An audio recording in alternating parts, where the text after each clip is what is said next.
Hey everybody, welcome back to Chorus Girl Quilting and the first official edition of Show and Tell Sunday. And our feature today is the Tilda Soiree quilt. This baby is finished. If I had a party horn, I'd be tooting it, but we'll just do this. Woo-hoo! So, this all started, if you haven't been watching the series, and by the way, go find the Tilda Soiree series playlist on my YouTube channel, Chorus Girl Quilting, and follow along. This all started because people around me kept asking me, how long does it take you to make a quilt? So I decided to film the whole process from picking the pattern, which is that lovely pattern right there, to gathering the fabrics. Here's a pile of pretty fabrics. To this right here. So what the things that drew me to it, of course, the fabrics were gorgeous. And it came out, this was Tilda's spring line, I guess you would call it. Came out in February. It's called Songbird. Lots of pretty colors, lots of pretty prints. And I like her style anyway. It's really whimsical. You saw my show and tell possibly from the Windy Days quilt. They're just so cute. And she has just some traditionally pieced patterns as well, but a lot of hers involve people. She usually has people or animals or, whatever. Lots of just kind of whimsical little characters or classy, elegant looking ladies going to a soiree. So that's why I picked it. It's more involved than a lot of quilts I do. Like some don't take me very long at all. This is probably by far of her patterns the most difficult one I've done, and this is, I think, the fifth one. And a couple, Windy Days wasn't super easy, but it went together really fast. And then I made one for one of my little great nephews that was tractors, and it was a lot of piecing, but it wasn't terribly hard either. So I thought, oh, hey, no problem, I can do this.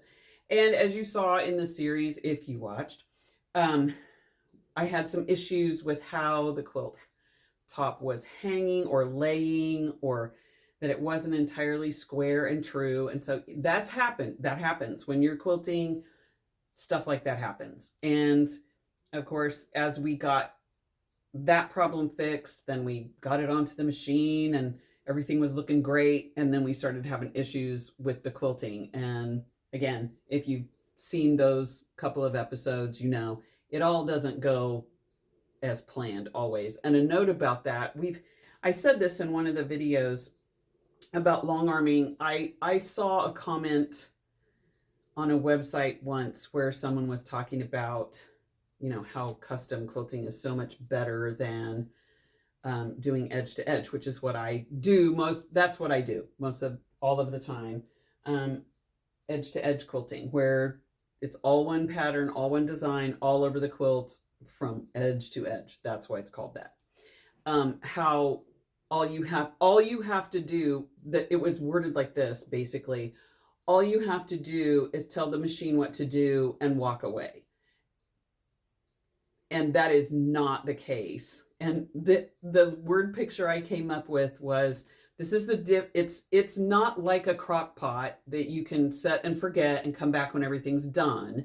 It's more like a pot simmering on the stove.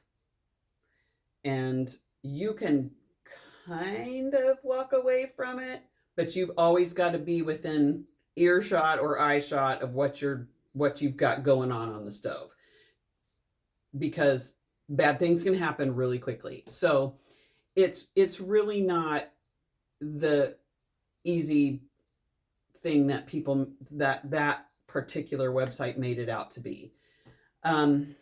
So we got that all solved and everything's great. So a few stats about the whole process. For those of you who are into stats, each one of these blocks, and from here, the top of her head to the bottom of her skirt here, there's a little piece right there. All of this has 59 pieces in it. This whole block is 59 pieces of fabric, 25 of which are right up here from the neck up. There's 25 pieces just in the head. So a lot of tiny, really fiddly little pieces with a lot of diagonal seams. And that's how she shapes, and you know, a lot of her patterns, that's how she creates shape, is by using those diagonal seams. She does have some that have like really curvy seams, which I typically don't do. They scare me.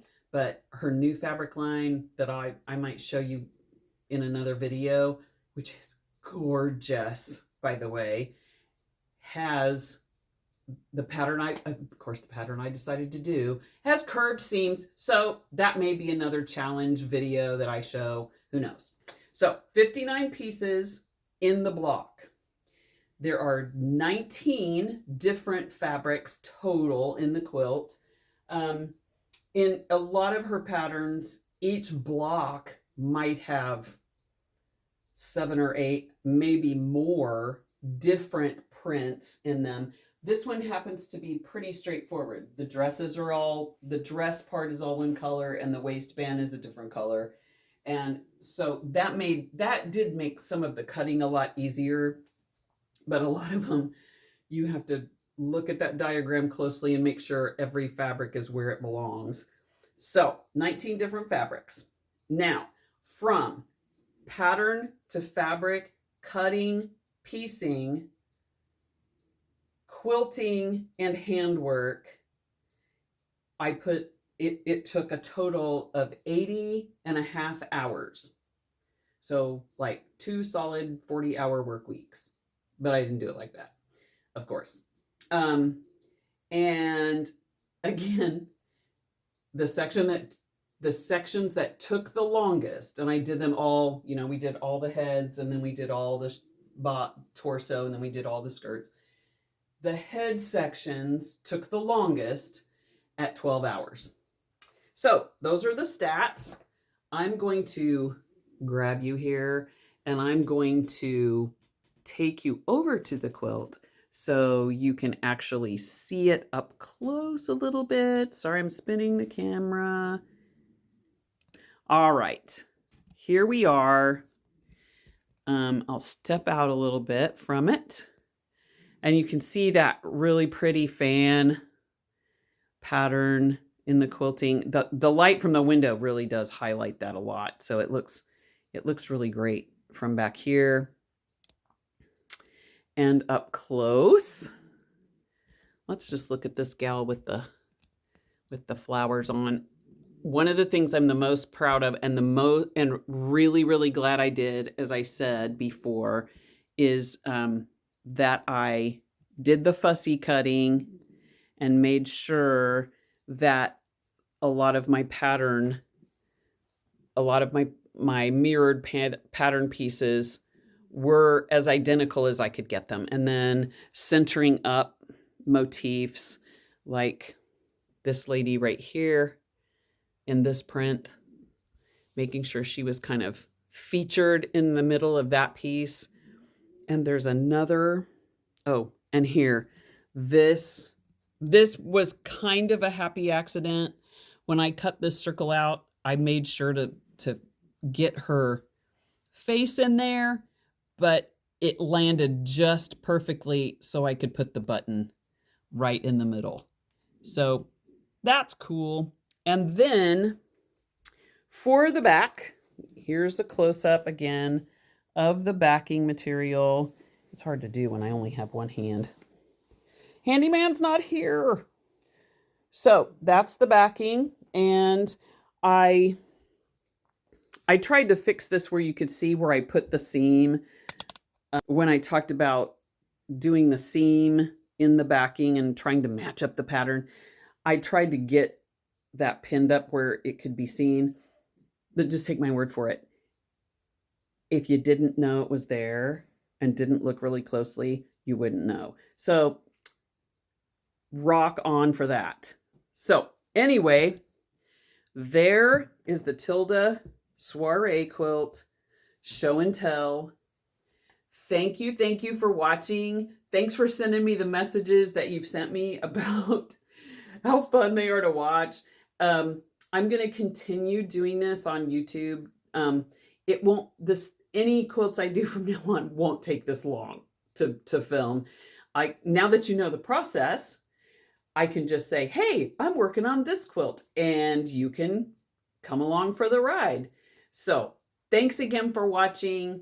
If you liked this series and want to see more show and tells or more quilts that I'm working on, like and subscribe on YouTube at Chorus Girl Quilting, and you can hit a notification bell when you see when new content comes out.